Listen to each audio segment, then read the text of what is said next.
In our last video, we explored the broader reasons that led to the sale of Air Jamaica. Today, we're diving into one of the most dramatic and damaging aspects of its history, the persistent issues with narcotics trafficking that plagued the airline for 3 decades. We look at the major incidents that involved narcotics, the repercussions, and the measures taken in response. But before diving into the specific incidents involving Air Jamaica, it's important to understand the context of the era.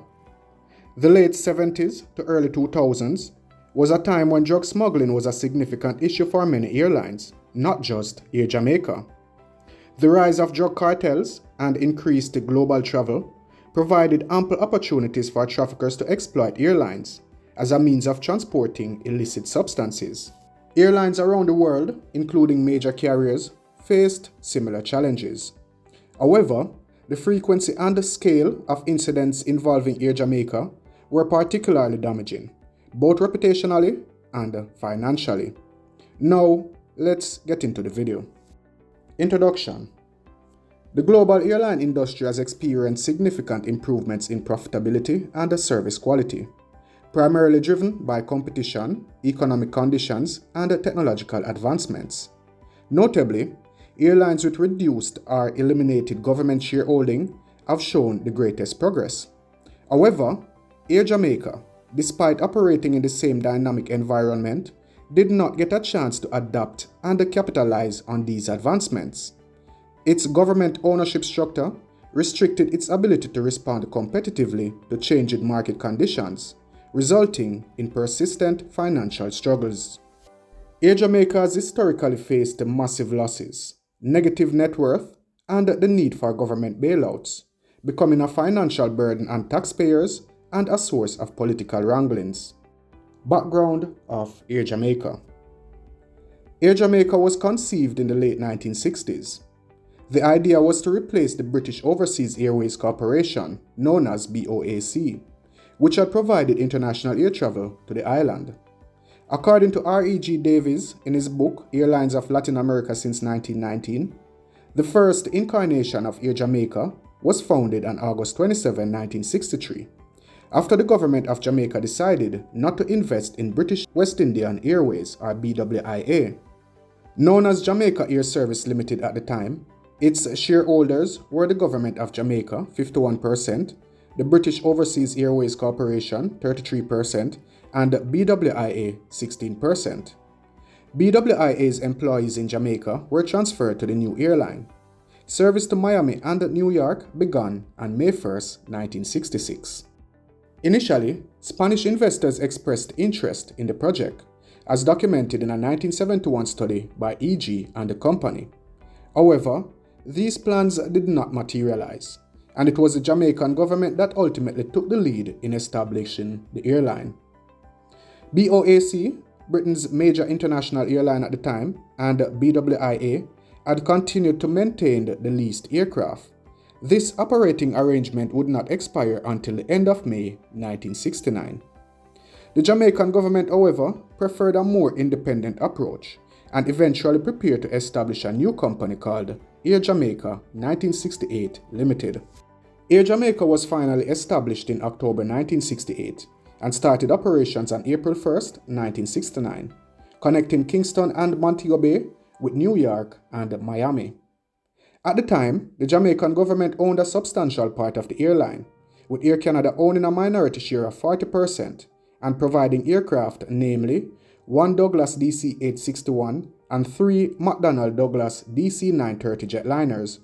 Also, they provided pilots, technical maintenance, and logistical help. The airline's initial fleet and operations benefited significantly from this collaboration, helping to set the foundation for what was hoped to be a successful national carrier.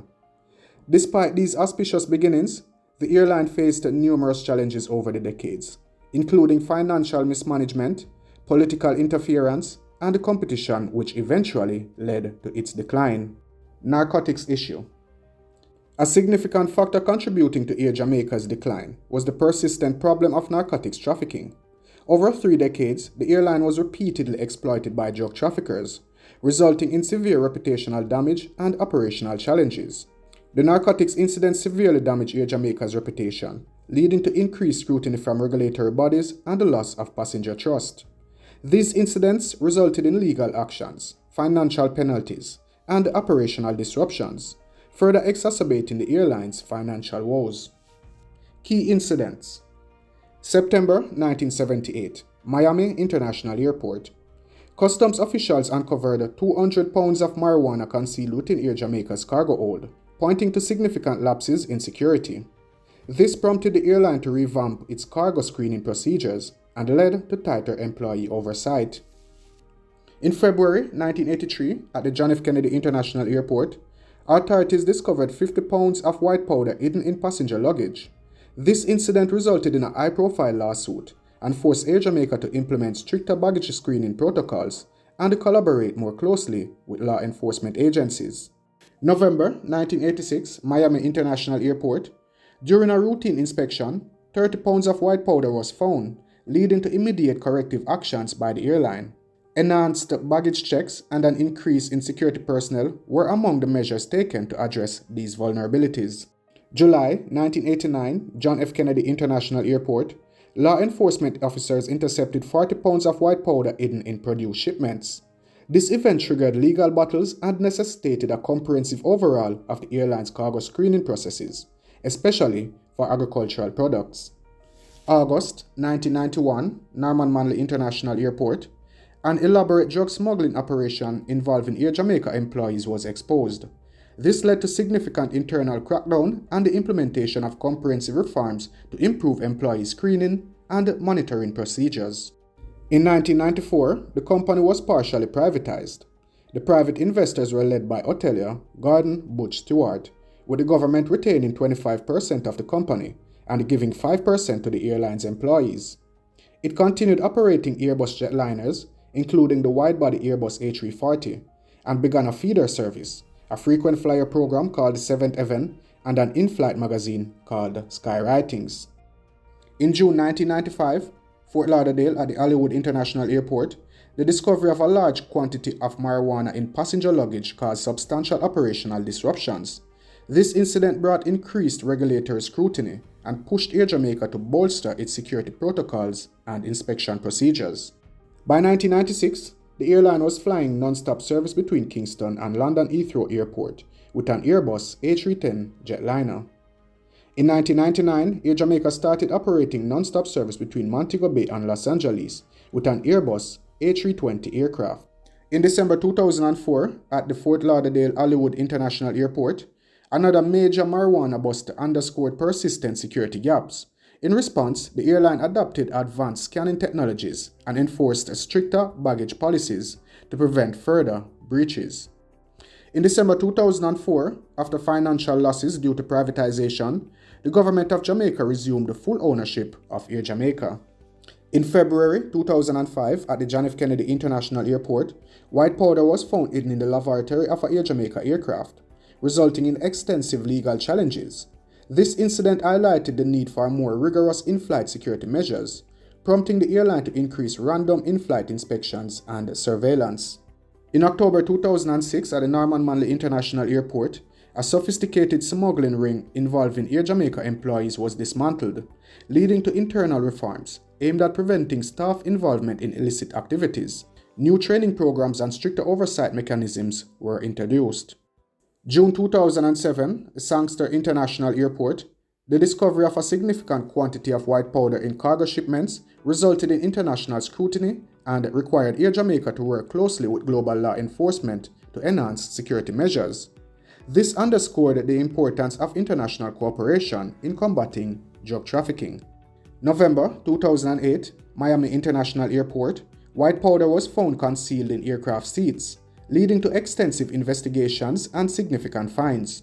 The incident prompted Air Jamaica to review its aircraft maintenance and cleaning procedures to prevent traffickers from exploiting these vulnerabilities. By March 2010, Air Jamaica had net losses in 40 of its 42 years of existence and an accumulated deficit of approximately $1.4 billion. Management problems.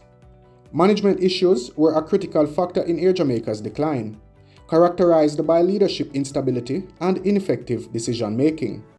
Frequent changes in leadership and a lack of coherent strategic vision undermined Air Jamaica's ability to implement effective long-term plans. This instability resulted in inconsistent policies and poor management practices that hindered the airline's growth and competitiveness. Financial challenges. Air Jamaica's financial difficulties were also a significant factor in its eventual failure. The airline's high operating costs and reliance on government support created a precarious financial situation. The airline's operating costs were significantly higher than its competitors, due in part to inefficient practices and outdated infrastructure. Efforts to reduce costs were often too little, too late, leading to continued financial strain and eventual insolvency. If you're an avid traveler, you may have heard rumblings of the merger between Air Jamaica and Caribbean Airlines. With reports here and speculations there, we've gone straight to the source. On July 4, 2009, the Jamaica Gleaner reported that Spirit Airlines had reached an agreement with the Jamaican government to acquire Air Jamaica. But by December 17, 2009, the Jamaican Prime Minister sought a possible merger or acquisition by Caribbean Airlines. It was decided that Air Jamaica would seize Jamaican ownership and be managed by Caribbean Airlines. On May 1, 2010, Caribbean Airlines acquired Air Jamaica's fleet and route rights, establishing a new hub at Norman Manley International Airport in Kingston, making it the largest airline in the Caribbean. On May 27, 2011, a shareholding agreement was signed, making Caribbean Airlines Jamaica's national airline. As of July 1, 2011, all flights were operated under Caribbean Airlines IATA code BW. And that was it for Air Jamaica.